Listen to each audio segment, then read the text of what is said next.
resurrección de Jesús es nuestro tema. Realmente, como he estado predicando durante algunas semanas atrás, algunos meses atrás, vivimos en tiempos de desesperanza. ¿Me entiende usted? Y esto es en todo sitio, en todo lugar en el mundo existe la palabra desesperanza. ¿Y sabe por qué? Porque esto es una epidemia. Esta es una epidemia más fuerte que el COVID, más fuerte de lo que usted se imagina. ¿Entiende usted? En el año 2025 las estadísticas en los Estados Unidos dicen que 47 millones de adultos reportan estar en tratamiento de depresión o haber sufrido depresión, alcanzando en este momento al 18.3% de la población. Estados Unidos tiene aproximadamente 350 millones de habitantes. Es un alto índice de personas que viven en esto, ¿verdad? Ese es el nivel más alto de la historia de la depresión en este país. Especialmente entre jóvenes menores de 30 años. ¿Quién podría decir, verdad? Porque muchas personas dejan el estado depresivo para viejos. Porque piensan que los viejos pensamos en que ya no vamos a vivir y por eso nos deprimimos. No, este índice que les digo es entre gente entre 30 años para abajo. Es una cifra que se ha duplicado en 8 años aproximadamente, ¿verdad? Ahora, entre los hispanos de los Estados Unidos, el 31% ha experimentado depresión a lo largo de su vida y aproximadamente 4.1% millones son latinos o latinoamericanos. ¿Me comprende usted? Que atraviesan un periodo depresivo mayor. Cada año la depresión va aumentando y la verdad es que el próximo año muchas personas ya no estarán aquí porque van a morir o se van a suicidar. ¿Entiende usted?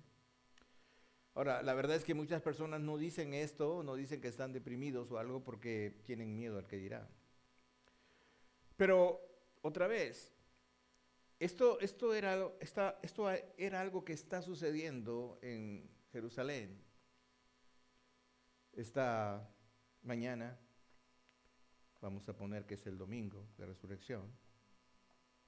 El viernes parecía que todo ya había terminado. El Señor Jesús estaba colgado en la cruz, tuvieron que bajarlo.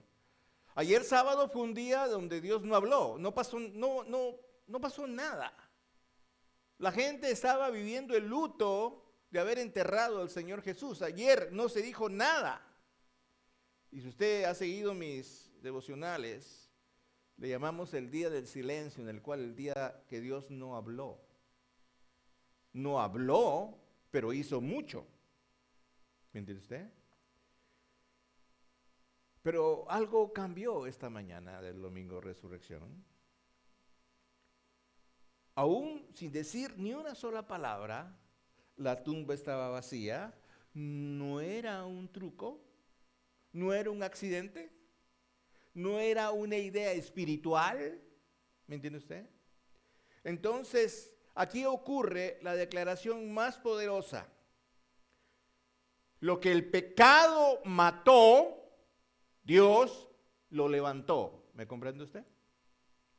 Lo que el pecado mató, Dios lo levantó. Porque eso es exactamente lo que pasó con Jesús. Él murió por nuestros pecados. Primera de Corintios capítulo 15, versículos 55 y 57 dice así: ¿Dónde está, oh muerte, tu aguijón? ¿Dónde, oh sepulcro, tu victoria? Mas gracias sean dadas a Dios que nos da la victoria por medio de nuestro Señor Jesucristo. Y la verdad es que hoy no celebramos una fecha simple. Hoy celebramos que la muerte perdió su autoridad. La muerte perdió su autoridad. Con esta verdad en mente, quiero pasar a lo que verdaderamente significa la resurrección de Jesús. ¿Ok? No solo para Jesús, sino para nosotros hoy. Este día tiene que ser un día de mucho significado, pero necesitamos entender. Porque si usted no entiende la resurrección de Jesús, es que algo está pasando, como usted está muerto y no se ha dado cuenta. En el primer punto, la resurrección no borra el dolor de nadie. La resurrección no borra el dolor, pero lo redime. Lo redime. ¿Me entiende usted? Lo redime. Ahora, déjeme explicarle cómo es esto. Mateo capítulo 28, versículo 1 dice así.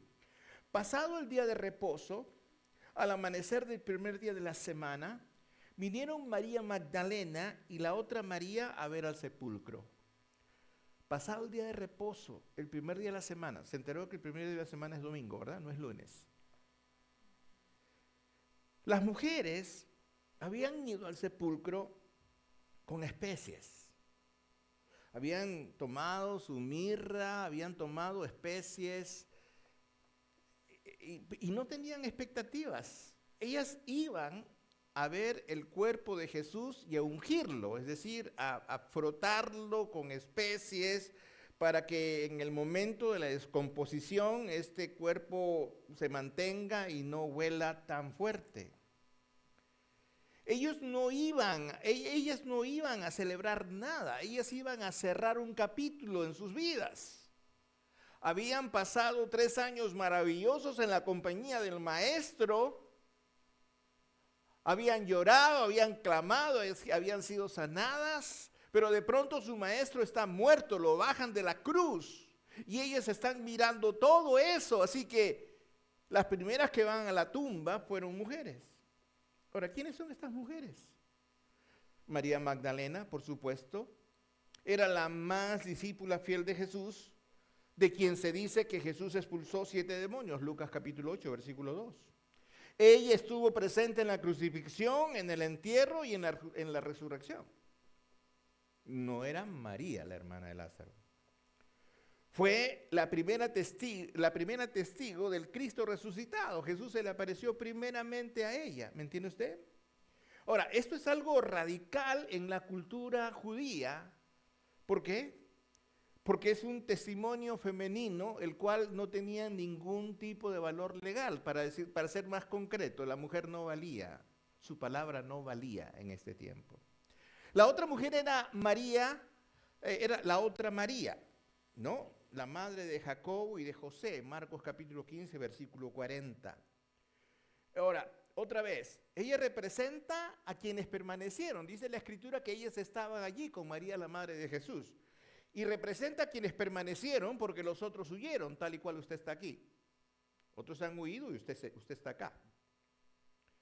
Ahora, acá hay 2 Marías, ¿ok? Posiblemente había una más. Pero hay una verdad teológica en esto de las especies, ¿me entiende usted? Porque ellas llevaban especias, no llevaban especies porque esperaban la resurrección. De lo contrario, no hubieran llevado nada, por eso llevaban especies, ¿me entiende usted? La llevaban porque esperaban, de alguna manera, muerte.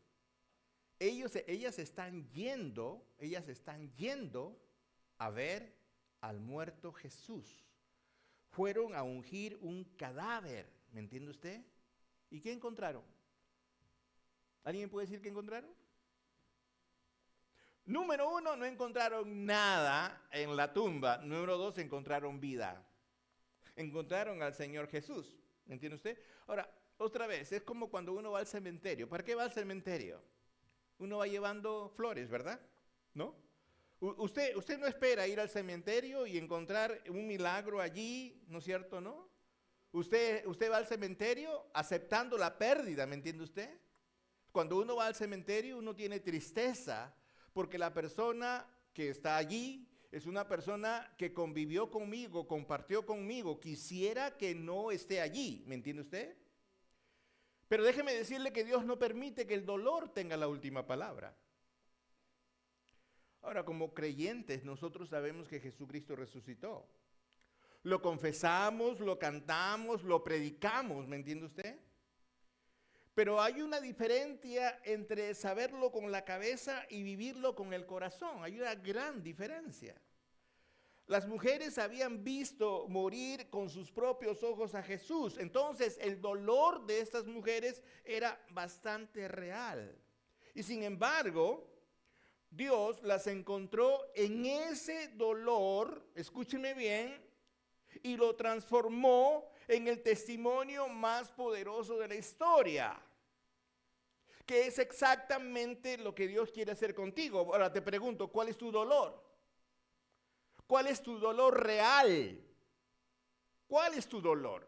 ¿Tienes un dolor? Déjame decirte que Dios quiere transformar ese dolor. Él quiere hacer lo mismo contigo, lo mismo que hizo con las mujeres allí.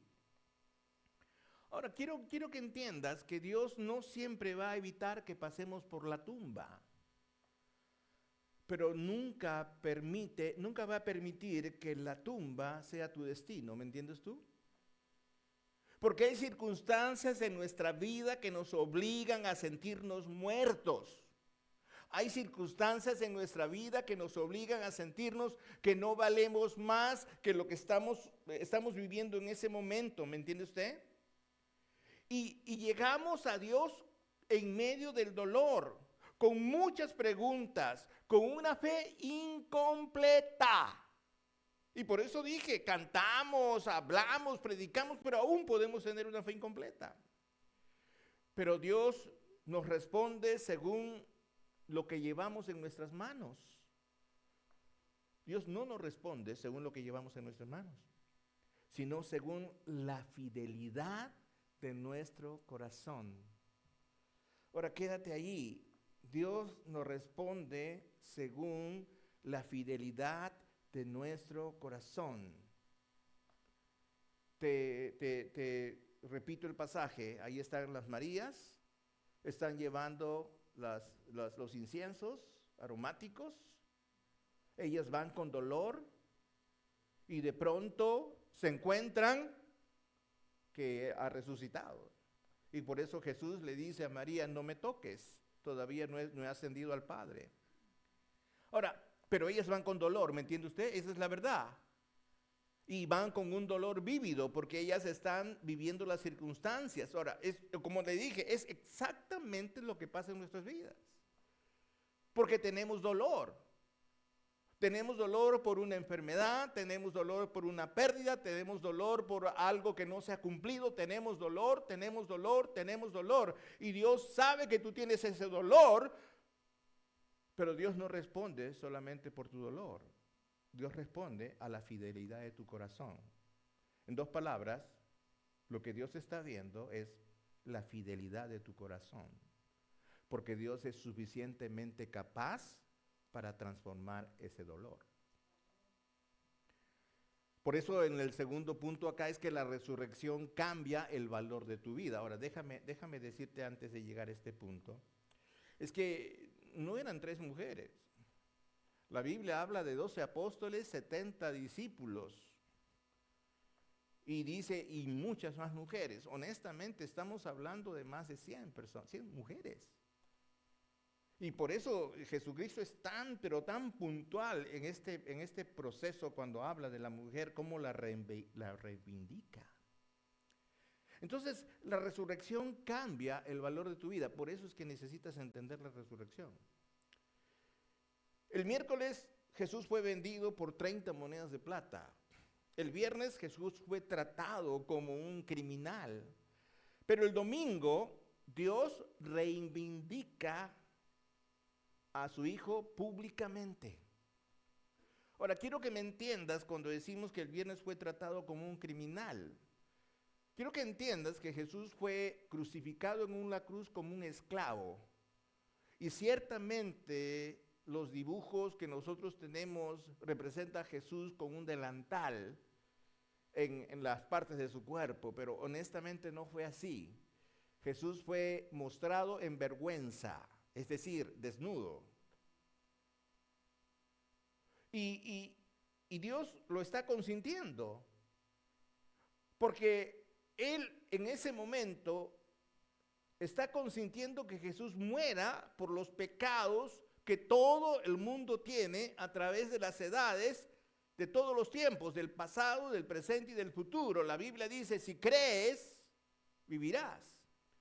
Romanos capítulo 1, versículo 4 dice que fue declarado Hijo de Dios con poder. O sea, el Señor Jesús Dios dice que fue declarado Hijo de Dios con poder, según el Espíritu de Santidad, por la resurrección de entre los muertos. Entonces, otra vez, ¿qué está pasando acá? Bueno, déjeme decirte que esta es la idea de un juicio. Y resulta de que una vez que el Señor Jesús toma tu pecado, ahora, ponte a pensar en tu pecado. Ahora, ponte a pensar en el tuyo, no te pongas a pensar en el del vecino, porque si piensas en el de que está al frente, del que está al lado, siempre vas a pensar posiblemente que el del otro fue peor. No, ponte a pensar en el de tu pecado, porque si el de la otra persona fue peor, igualmente tu pecado te condena.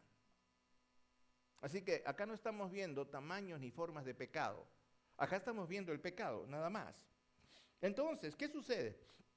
Jesús toma todos esos pecados, y Él tiene que morir con esos pecados. Es decir, los pecados de todas las personas que hayan confiado en que Él hace lo correcto en ese sentido. Pero de pronto, hazte de cuenta que eres tú que ha tomado todos esos pecados. Y te vas al juicio. Y de pronto el tribunal se da cuenta que tú estás tomando los pecados de todo el mundo y dice, esto es injusto. Esto es injusto. Por lo tanto, en ese momento te declara libre. Tu pecado queda vindicado. ¿Qué cosa quiere decir? Tu pecado en ese sentido, o sea, lo que hiciste queda anulado. Por lo tanto, la resurrección es Dios diciéndole al mundo, el mundo dijo que no valías nada, pero yo digo que vales mucho porque eres mi hijo. Entonces, por un rato el Señor Jesús está abandonado aparentemente por Dios, aunque Él siempre está en control de todo. Pero por otro lado está siendo después, en su resurrección, está siendo vindicado, ¿me entiende usted? Porque Dios sabía que el Señor Jesús podía con esa tarea. Hoy en los Estados Unidos, uno de cada 3 adultos se siente solo, también como en ese momento se sintió Jesús. Y como dije, sufre de una tremenda depresión. El 43% de adultos reporta sentirse más ansioso que el año anterior, y entre los jóvenes hispanos el 42% ha experimentado sentimientos persistentes de tristeza y desesperanza, y muchos están dispuestos a suicidarse porque dicen una cosa: no valen nada. ¿Por qué? Porque dicen, no tengo futuro. Porque dicen, me siento solo.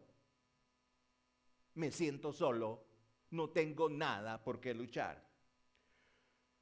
Ahora, si esto sucede, entonces es obvio que tú no entiendes que Jesucristo resucitó por ti, y por eso que crees que tu vida es una vida que no vale nada, es barata. ¿Me entiendes tú? Pero tu vida no es barata. Tu vida no es desechable. Tu vida no es accidental. La resurrección del Señor Jesucristo es una declaración de Dios sobre tu valor. Porque Dios dice que tú vales eternamente para Él. Y si bien es cierto, hay infinidad de cosas que acá te hacen permanecer en la tumba, Dios te da un valor eterno que tú necesitas entender. Pero a veces solo queremos ver lo que tenemos delante, porque pues esos somos los seres humanos. Pastor, ¿eso es pecado? Señor, eso se llama depresión. Y alguien me dijo, ¿la depresión es pecado? Sí y no. Sí, cuando sabes que no debes deprimirte. Y no cuando entiendes que puedes deprimirte. Porque Dios no está tratando con personas perfectas. Eso nos lleva al tercer punto, que es completamente entendible. La resurrección es el comienzo de una vida nueva. Romanos capítulo 6, versículo 4 dice así: como Cristo resucitó de los muertos por la gloria del Padre, así también nosotros andemos en vida nueva. Y esto me lleva a pensar en las distintas resurrecciones que ocurrieron en el tiempo de Jesús. Y la de mayor connotación, ¿cuál fue? ¿La resurrección de quién? Lázaro. Lázaro, ¿verdad? La resurrección de Lázaro, ¿no? Entonces, ¿qué sucede en la resurrección de Lázaro? Bueno, algo interesante. No voy a leer todo el pasaje porque no quiero hacer larga esto, pero usted conoce la historia. Ahí está Lázaro. María, la hermana de Lázaro, le increpa a Jesús, le dice, oye, Señor, ¿por qué no has venido antes? Te necesitábamos antes. Señor Jesús le dice, ¿qué tienes conmigo, mujer? No me increpes. Porque el Señor Jesús estaba tan triste, tan triste, tan triste. Ahora, esa es una de las horas en que el Señor Jesús se puso tan triste que dice que lloró exactamente como lloró en el huerto de Getsemaní. O sea, lloró con una angustia profunda. Pastor, ¿el Señor Jesús estaba deprimido? Sí. Pues no me acaba de decir que es pecado. No, te he dicho que puede ser y no. Y en este caso la depresión del Señor Jesús era humana, porque nos está enseñando de que no es un problema si te deprimes. Es un problema si tú quieres seguir en la depresión. Entonces, ¿qué sucede con Lázaro? Ahí estaba el Señor y le dice, Lázaro, ven fuera. Pero la gente le dice, ¿cómo haces eso, Señor? Ya estamos tapándonos las fosas nasales porque el cuerpo ya está hinchado y huele. Y el Señor Jesús le dice, Lázaro, ven fuera. ¿Y cómo sale Lázaro? ¿Alguien se acuerda cómo sale Lázaro? Lázaro sale atado. Dice la Biblia que Lázaro sale atado con vendas. ¿Me entiendes tú? Ahora, ¿cuál es la diferencia entre la resurrección de Lázaro y la resurrección de Jesús? Lázaro sale atado y con vendas y Jesús le dice desatarle. Y como dije, es posible que Lázaro haya estado entre la multitud que vio crucificar a Jesús. Es posible, casi estoy seguro. Pero recuerda una cosa, cuando el Señor Jesús resucitó, el Señor no salió con vendas. Al Señor Jesús se le vio exactamente como es Él. Ahora, ¿qué cosa quiere decir? Resucitar no es volver a lo mismo. El Señor Jesús resucitó y fue libre. Lázaro resucitó y todavía tenía vendas. Estaba vendado. Entonces, ¿qué es resucitar en Jesús? Es salir de nuestra tumba sin las vendas del pasado. Muchos de nosotros cargamos vendas del pasado aún después de haber sido salvos. Hemos conocido la gracia del Señor en nuestras vidas, pero el fracaso, la vergüenza, las decisiones equivocadas, las heridas que nunca sanaron, siguen permaneciendo como las vendas de Lázaro. Y aunque el Señor Jesús dice desatártela, tú no eres capaz de sacarlas de tu vida porque te has convertido en una momia viviente. La resurrección de Cristo es la declaración de Dios de que esas vendas no tienen que seguir allí, ¿me entiendes?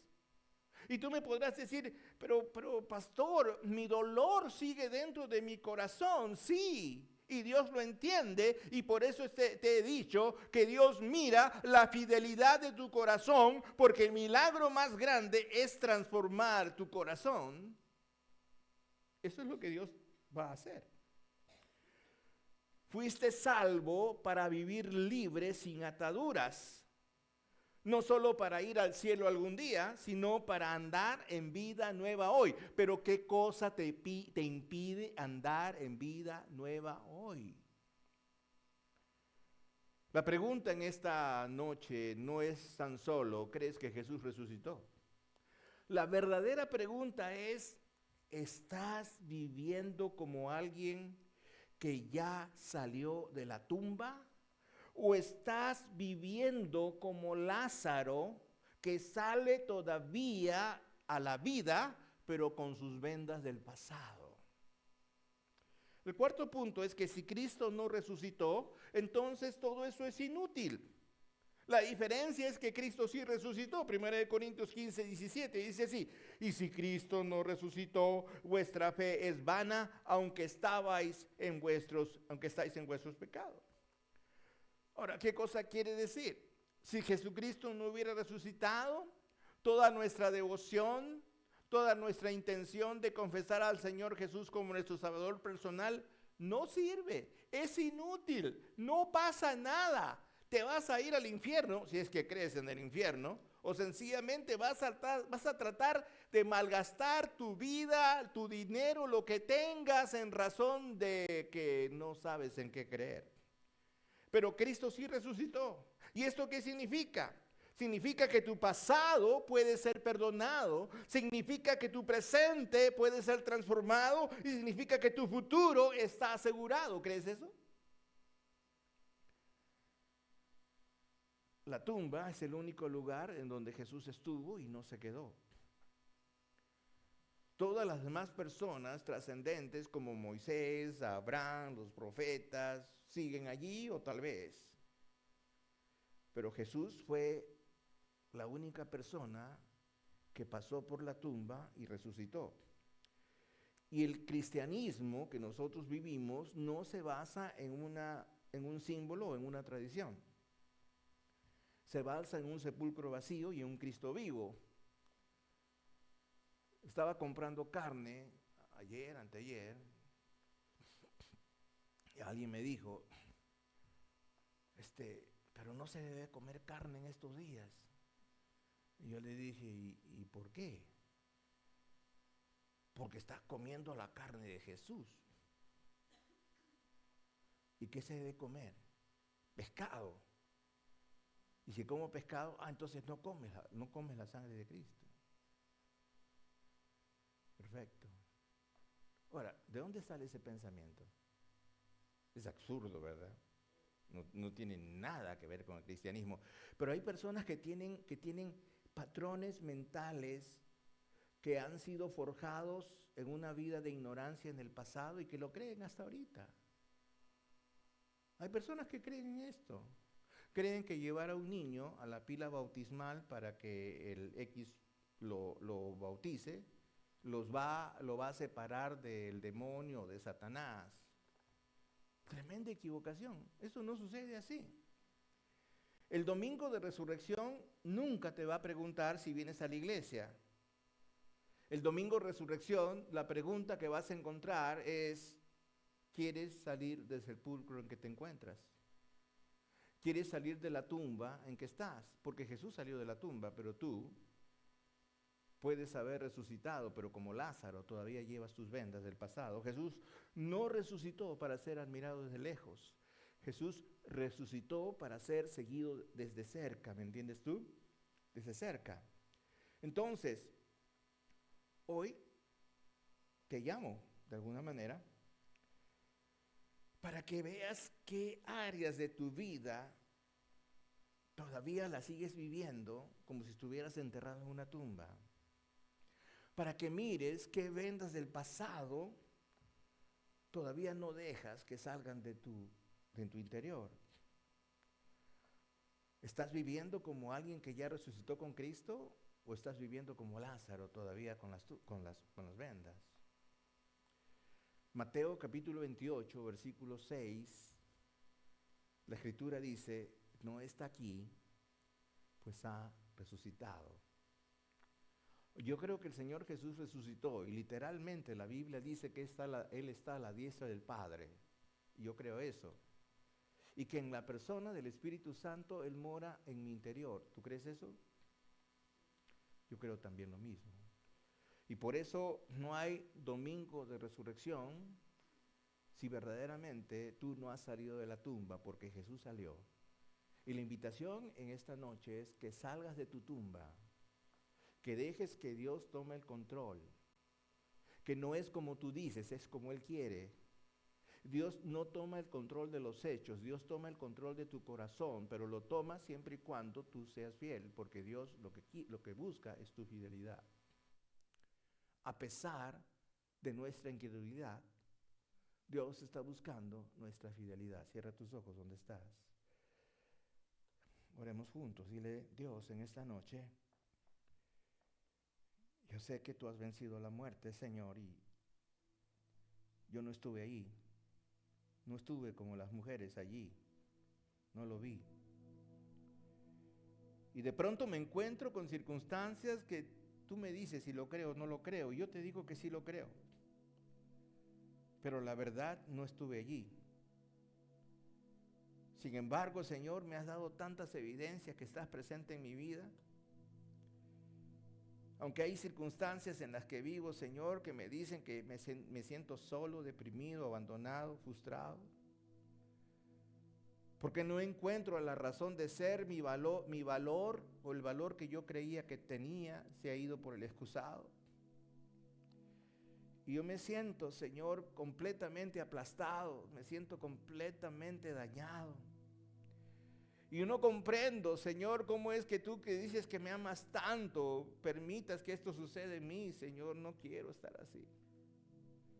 Pero también entiendo, Señor, que es parte de mi humanidad. Y es porque yo creo. Y aunque he aceptado a Jesús como mi Salvador, Señor, aún mi fe está limitada porque creo, Señor, pero hay algo que me falta. Porque tengo una venda en mi interior, Señor, tengo una enfermedad que me aqueja.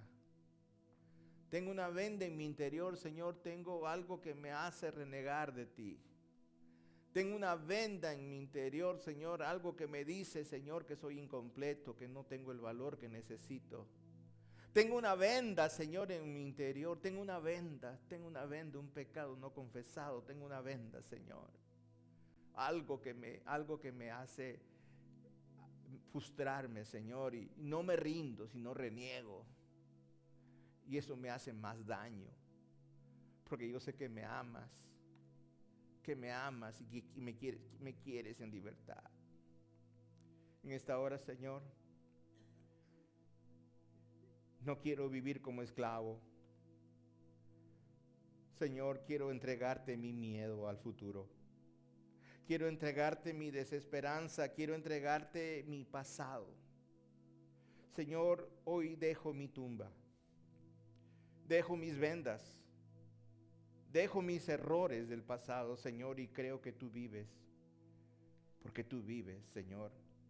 Y solamente porque tú vives, Señor, yo puedo vivir en Cristo. Señor, quiero una vida nueva. Necesito tu perdón. Necesito restauración. Pero sobre todo, Señor, necesito esperanza. Porque es la manera como voy a comunicar el milagro que tú quieres hacer en mi vida. Te lo suplico, Señor, en el nombre de Jesús. Amén. Vamos a cantar más.